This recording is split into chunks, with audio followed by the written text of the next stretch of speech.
selecting the date and the time. For the sake of this video, we're going to use July 4th of 2025, just so we can show you cycling through the month, the date, and the year. The up and the down arrow will help you make or change the selection, and the check mark will confirm it and move you on to the next portion.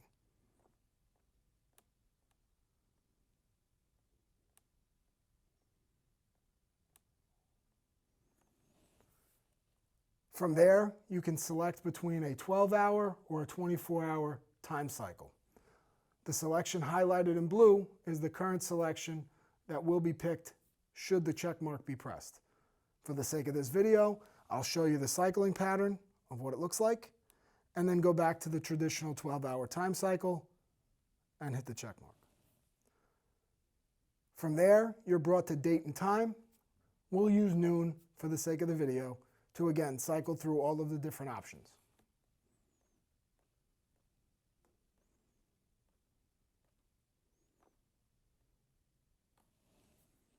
My time and date is now set, and you'll know that you're confirmed, as then the current temperature that the probe in the thermostat or the floor is reading will be represented on the screen.